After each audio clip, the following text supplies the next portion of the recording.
6:49. This is your morning in 8 minutes. Right now, a Knox County Sheriff's officer is recovering after being shot while responding to a call. It happened last night in Powell. Officers were responding to the 8200 block of Brickyard Road when the shooting happened. The officer was shot in the leg and taken to UT Medical Center. A spokesperson for the department says Sheriff Tom Spangler saw the officer last night before surgery and was in good spirits. No word yet on any suspects. Investigators are now working to figure out what led to the shooting. Right now, take a look at your screen. Have you seen this woman? The TBI issued a silver alert for 71-year-old Sue Ellen Corley from Cumberland County. She was last seen on Thursday. She has a medical condition that may impair her from returning home safely. The TBI says she may be driving a 2014 brown Jeep Compass with the Tennessee tags you see here on your screen. And if you see her or the car, call the Cumberland County Sheriff's Office or 1-800-TBI-FIND. New this morning, a West Knoxville home badly damaged after a fire last night. This happened around 10:30 in the West Hills community on Willett Court. Take a look at what crews were dealing with. The person who lived inside the home is okay after being treated for smoke inhalation. Crews tell us the fire was so intense they couldn't immediately go in. It was eventually put out an hour later. In continuing coverage, investigators in Townsend are trying to figure out what caused a beloved restaurant to burn down on Monday night. That fire happened at Walker's Catfish Cabin. A total of 6 firefighters were treated for heat-related injuries. 2 were sent to Blunt Memorial Hospital. The owner tells us it was a place where people would go for good catfish and barbecue. For some in the area, it was a space where they could spend time with loved ones. And our church used to have women's breakfast there, and I would go with my mom. It's part of Townsend, so it's going to be different not seeing it when I come in and go out.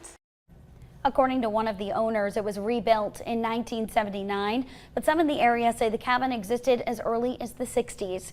Right now, they aren't sure if they will rebuild again. And everyone's okay this morning after this tractor-trailer crash on I-40 near Newport, completely shutting down the interstate. Take a look. It happened around 6 o'clock last night. Those lanes back open this morning. Fire crews were able to quickly contain the substance the truck was carrying after that brief spill. And we are learning more about the 77-year-old volunteer firefighter killed on the 4th of July in Claiborne County. Authorities say Roger Estes was hit by a truck in New Tazewell while directing traffic for a holiday event. It happened on Monday on Highway 33. Estes was reportedly hit by a truck and died from his injuries. No word yet if the driver will be charged. His family tells us he was a grandfather and a great-grandfather who loved being a firefighter. The department has plans to honor Estes by changing the number on one of its fire trucks to Estes's number, which was 408. And a warning from the Knoxville Police Department. There's been a string of car thefts at Fort Dickerson and Meads Quarries. We're told people have gone swimming, leaving their keys on the shore, only to find their keys and their cars stolen. KPD says put your keys in a lockbox when you swim, maybe a dry bag that you take with you, or have someone else keep a constant eye on your vehicle to prevent theft. And around the nation, the death toll in Monday's mass shooting at the 4th of July parade in Illinois has grown to 7. The suspect now faces 7 counts of first-degree murder. Authorities say the alleged gunman fired more than 70 rounds as he hid on a rooftop along the parade route. Police say the suspect initially avoided being caught by dressing in women's clothing and blending into the panicked crowd. Investigators say he legally purchased 5 weapons, including the one used in the shooting. His attorney said he intends to enter a not guilty plea to all charges. Oil prices dipping below the critical $100 a barrel yesterday on worries about the threat of a recession, which would slow demand. That could lead to more relief at the pump. Average U.S. gas prices still hovering around $4.80 a gallon for regular, which is down from more than $5 a gallon just weeks ago. Locally, here are the prices you'll see at the pump today. Knoxville averaged $4.50, just 10 cents more than that state average. And the Food and Drug Administration suspending its ban on Juul's e-cigarettes while the company appeals the order. The FDA says it's determined that there are scientific issues that warrant additional review. Last month, the FDA told Juul to remove its e-cigarettes from the U.S. market unless it could prove the product benefits public health, though a federal judge put a temporary block on that order. And plans to move the Republican National Convention to Nashville are on hold right now. Metro Council pulled a bill from its agenda last night after both the Republican Party, Metro Police, and city leaders want to discuss more possible security measures for 2024. Nashville is one of 2 top contenders right now. Milwaukee is the other one.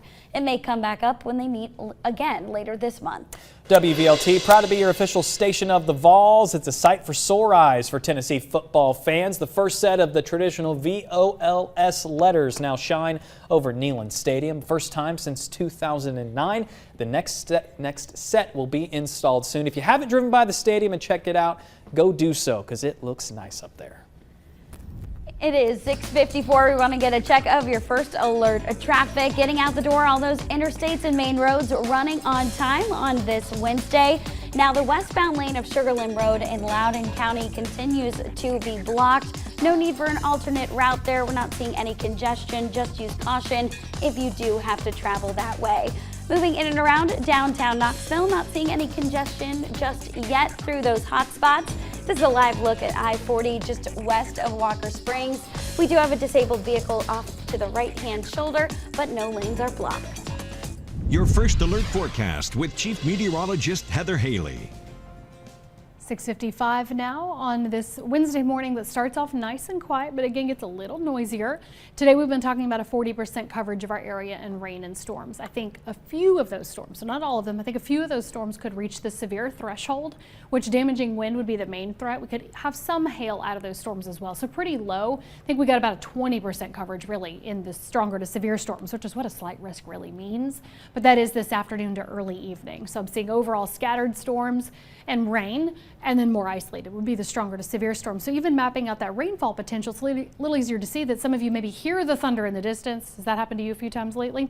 And then down the road, across town, others are getting that actual intense rainfall or even a stronger storm. You can see a couple of those right here along the edge of the valley to Plateau. A couple of those stronger storms here, parts of Roane to Anderson, kind of edging into parts of Knox on the Plateau in spots at the Tennessee-Kentucky line as well. So scattered storms are basically trying to drift into our area and popping up. Using that heat and humidity today, it does fuel storms. Right now we're using that humidity just for some haze and fog. It's 74 now Knoxville to 69 in Sneedville and 73 Crossville.